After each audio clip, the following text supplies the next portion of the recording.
संसद से जब पास हुआ महिला आरक्षण बिल तब से जो है कांग्रेस इसका विरोध कर रही है। हालांकि कांग्रेस ने इसका समर्थन भी किया था, लेकिन अब जो है ये महिला आरक्षण जो बिल है वो कानून में तब्दील हो चुका है और इस कानून में कांग्रेस बदलाव लाना चाहती है। यानी आज कांग्रेस ने राजभवन के सामने एक धरना प्रदर्शन किया और धरना प्रदर्शन के माध्यम से वो ओबीसी महिलाओं को 33% आरक्षण देने की मांग की है। और वहीं आज बापू की जयंती है, राष्ट्रपिता महात्मा गांधी की जयंती है। इस उपलक्ष्य में जो है यहाँ पर केंद्र सरकार के खिलाफ ओबीसी विभाग कांग्रेस ने धरना प्रदर्शन किया है और धरना प्रदर्शन के माध्यम से अपना संदेश पहुंचाने का पूरा भरपूर कोशिश किया है कि जो महिला आरक्षण कानून है वो कहीं ना कहीं वो महिलाओं की हितैषी नहीं है, महिलाओं की अनदेखी की गई है। यहाँ पर आए हुए तमाम जो नेता है, कार्यकर्ता है, उनसे हमने बात किया और बात करके ये पता चला कि उनका साफ तौर पर कहना है कि जो महिला आरक्षण जो कानून है कहीं ना कहीं वो महिलाओं के हित में नहीं है।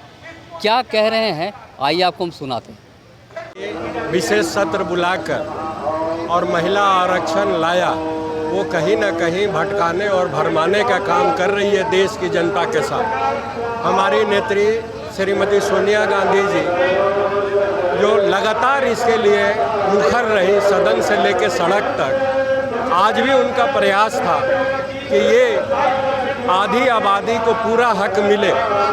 और जिस तरह से केंद्र सरकार ये भरमाने का काम किया, सदन में हमारे नेता राहुल गांधी जी, हमारे राष्ट्रीय अध्यक्ष मल्लिकार्जुन खड़गे जी ये पुरजोर आवाज़ उठाए कि आप परिसीमन के नाम पर इस आरक्षण को नहीं लटका सकते, आप अभी अविलंब परिसीमन कराएं और इसे लागू करें। और कहीं ना कहीं ये भारतीय जनता पार्टी गुमराह करके वोट लेने का प्रयास कर रही है, जबकि हमारे ओबीसी के माध्यम से ये संदेश देने का, इस आंदोलन, इस धरना और इस प्रदर्शन के माध्यम से संदेश देने का काम किया जा रहा कि आने वाला 2024 में अगर आप जिसकी जितनी भागीदारी उसकी उतनी हिस्सेदारी जाति जनगणना नहीं कराते हैं तो आपको इस चुनाव में हार निश्चित है और इसका संदेश आप 2024 में देखेंगे। झारखंड प्रदेश कांग्रेस उसके तत्वाधान में यह कार्यक्रम आयोजित है और निश्चित रूप से जिस प्रकार केंद्र सरकार ने राजनीतिक स्वार्थ पूर्ति के लिए सब्ज बाग दिखाने का काम, महिलाओं को छलने का काम किया है, सड़क से लेकर के सदन तक इस बात की मुखालफत कर रहे हैं और उसी क्रम में यह आंदोलन है।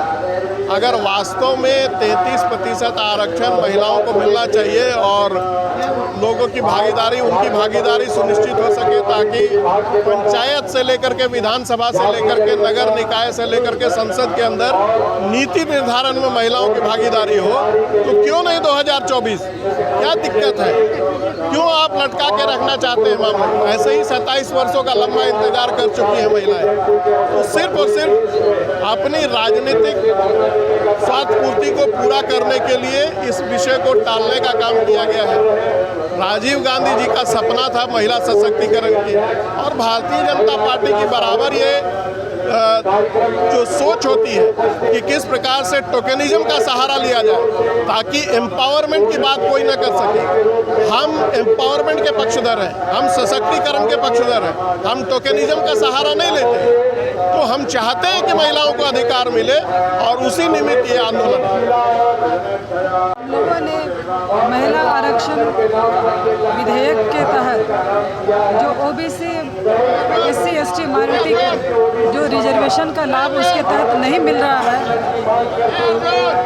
उसकी डिमांड हम लोग कर रहे हैं और हमारा संघर्ष उसी के लिए हो रहा है कि उसमें महिलाओं को जगह मिलनी चाहिए थी, ओबीसी महिलाओं को जगह मिलनी चाहिए थी, जो नहीं किया जा सका है।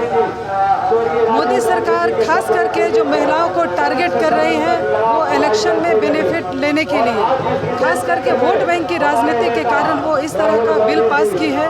जबकि महिलाओं को अगर वो बेनिफिट पहुंचाना चाहते तो वो अभी से ही इसको लागू किया जा सकता था, इस इलेक्शन 24 से ही। लेकिन उनकी सोच, उनकी मंशा महिलाओं को बेनिफिट पहुंचाना नहीं है, वो महिलाओं को वोट बैंक के करना चाहती है वो महिलाओं के हितैषी कभी नहीं हो सकती है, और इसी के तहत उन्होंने इस तरह का बिल पास किया है। दूसरा, जब ये EWS को जब 10% रिजर्वेशन देने की बात होती है तो 2 दिन में ही उनको रिजर्वेशन मिल जाता है, और जब OBC को रिजर्वेशन देने की बात होती है तो उसमें कास्ट सेंसस और डिलिमिटेशन की बात आती है। जबकि 2011 में सोशियो इकोनॉमिक जो कास्ट सेंसस किया गया था उसको, उस डेटा को अभी तक उजागर नहीं किया गया है। अगर वो चाहते हैं तो इसका इस्तेमाल इस आरक्षण में किया जा सकता था, जो उनकी मंशा इसमें नहीं है। वो विशेष रूप से जो छलने का काम कर रहे हैं OBC के नाम पर, वो कहते हैं कि मैं OBC का प्रतिनिधित्व करता हूँ, लेकिन OBC के नाम पर वो OBC को ही छलने का काम करते हैं। तो जिस तरह से महिला आरक्षण कानून जो है, अब उसका जिस तरह से कांग्रेस जो है लगातार उसका विरोध कर रही है और महिलाओं को आरक्षण देने की जो मांग कर रही है, ये देखने वाली बात होगी कि जो कांग्रेस जिस तरह से आज धरना प्रदर्शन के माध्यम से केंद्र तक अपनी आवाज़ पहुंचाने की जो कोशिश की है, वो कोशिश कितना रंग लाती है।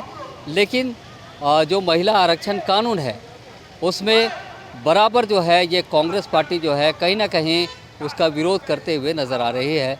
और आज राजभवन के सामने ये नज़ारा देखा गया, जहां पर कांग्रेस OBC मोर्चा के द्वारा जो है कार्यकर्ता और नेता यहां पर जुटे और यहां पर एक धरना प्रदर्शन के माध्यम से अपना संदेश भेजने का काम किया। हालांकि अब देखने वाली बात होगी कि कांग्रेस का ये धरना प्रदर्शन आने वाले दिन में क्या कुछ परिणाम सामने लेकर आता है। तो आप देखते रहिए दर्श न्यूज़। मैं रांची से मोहन कुमार।